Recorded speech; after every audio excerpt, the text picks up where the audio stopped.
freedom. And at that point, anybody else want some of this? Now, what can I get? Anything I want. And we get growing economic inequality. These are societies where those priest castes have a lot more than anybody else. These are also societies we find for the first time the appearance of ritualized human sacrifice. The elite look down on those beneath them and use them as objects of sacrifice. How come? Because they can. Because they can. Again, all this done because of the technology, because of the subsistence technology. Inequality grows, stratification system grows more unequal. The religion begins to reflect this increasing complexity. Amongst horticulturists, we find the first appearance of what are called theistic religions. Remember, theism is the belief in God or gods. And the Lenskis argue this grows out of the subsistence technology. Hunter-gatherers have no sense of any force outside nature controlling them. What? Nature is the powerful force in their life. Now, with horticulture and pastoralism, human beings begin to control nature. And by metaphor, they begin to think of the spirit world like what they are doing. Is there a powerful force controlling everything, just like we control the plants? Yeah. You're getting a change in religion as a result of the change in the subsistence technology. And the most dramatic example of that is pastoralism. And that relates to us. Because pastoralists have a tendency to have produced one kind of religion. One kind of religion. What kind of religion is that one kind of religion amongst pastoralists? And why? Monotheistic. It's monotheism. Yeah, it's monotheism. How come pastoralists might produce a monotheistic religion? Yeah, Michael, you want to speculate? Because they have one person controlling several animals. Yeah, exactly. That's exactly it. What do you got with pastoralism? Is a single shepherd out in the field with a flock of sheep, goats, animals. Listen to the language of monotheistic religions. Are they full of pastoral imagery? How about the Lord's Prayer? Lord is my shepherd. Jesus is the lamb. Get it? A single shepherd out in nature controlling it is exactly the metaphor that creates a kind of monotheistic religion. Again, the Lenskis are arguing this whole notion of this one kind of religion is because they're raising friggin' goats. For a sociologist, this is fascinating. Look at all we're explaining. Why monotheism? Why theism in general develops amongst horticulturalists. All this coming back to fascinating stuff. Okay, religion. How about warfare? We get more of it. How come? Because we can. Technology. They're better with that bow and arrow. And now the control over land pays off. Hunter-gatherers, they don't care about controlling land. They just need to keep moving around and keep finding new stuff. But with horticulturalists, if you control highly arable land, will your group become large and dominant? River deltas. In the history of human civilization, river deltas. The Golden Crescent, the crescent of human civilization, the Tigris and Euphrates rivers, river deltas. The Nile, river delta. If you control that land where the river flows into the sea, you get a lot of topsoil washing off and getting deposited in the mouth of that river. That is some of the most productive dirt on earth. And if your group controls it, your group becomes big and dominant. Your version of religion dominates. Warfare pays off. Yeah? Don't you also nominate trade routes too for the Eventually, yeah. At this point, trade is very, very limited. I mean, it's more than with hunter-gatherers. But the technology is just not there to be able to transport stuff long periods of time. All the more reason why that control over that piece of arable land is all the more important. But you start in the very advanced horticulturalists, then you start seeing some trade. Okay, any questions on this? Okay, another big breakthrough in human history, the plow.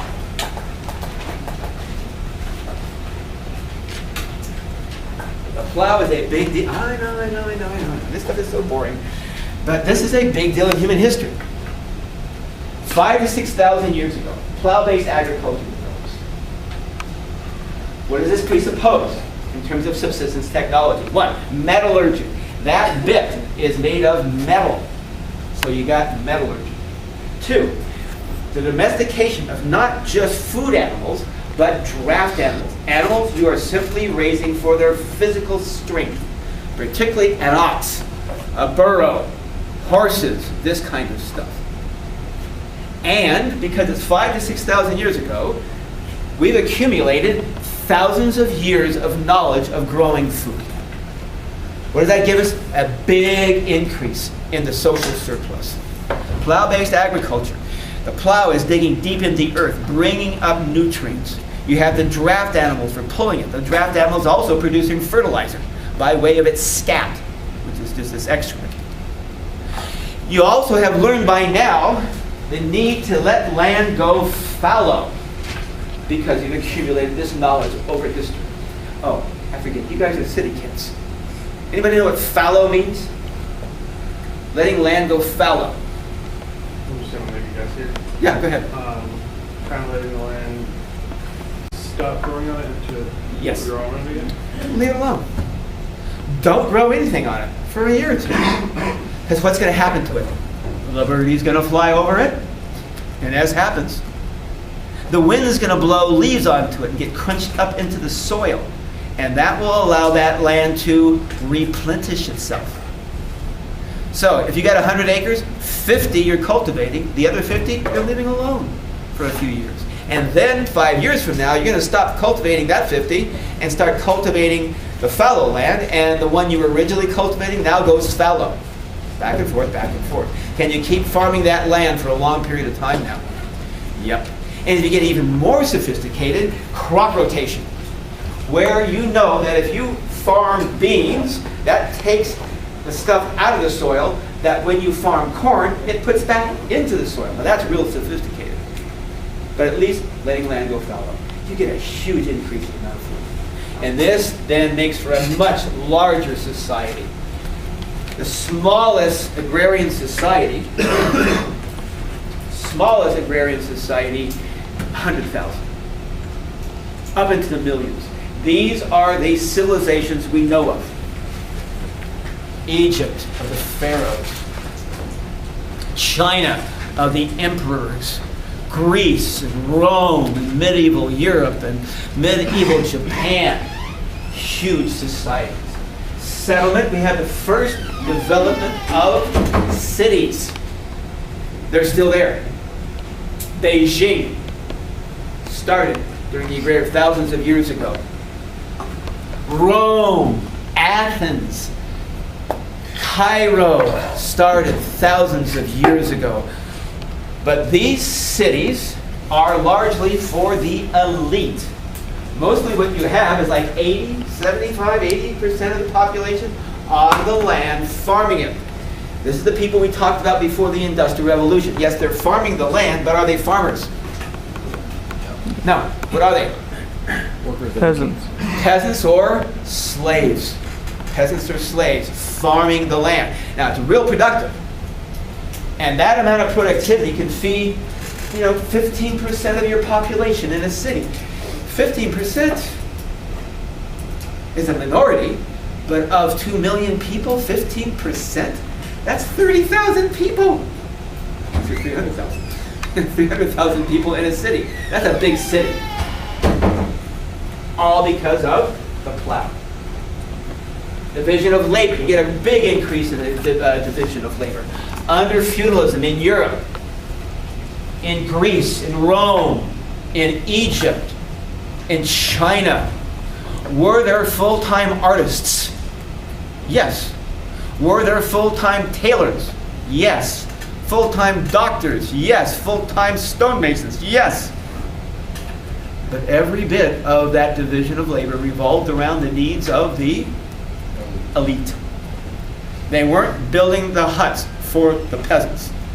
They were building the castles for the king, the pharaoh, the emperor. All of that division of labor revolves around the elite. With agrarian, would you classify controlling water, aqueducts and stuff like that? Like, would you classify that as horticulture or? No, that's usually agrarian. So that's Egypt. That's China. That's that kind of aqueduct. Those are usually much more advanced civilizations. Rome aqueducts. I mean, spend time in Spain, you can still see the old aqueducts the Roman legions bought in Spain, created in Spain. Okay, everything revolves around that aristocracy, however. They are the elite, the top. Typically what you'll have is, for example, in Europe, you got a king that technically owns everything, or a queen. They bestow that land on their subjects. The subjects are not the peasants, they are objects. They are treated the same thing as the cattle, the land. The subjects are the aristocrats.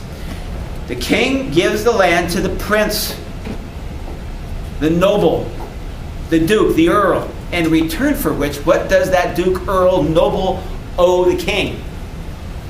Service. A certain amount of money, usually surplus extracted from the peasant, but also one thing. Pardon? Yes, soldiers. Military service.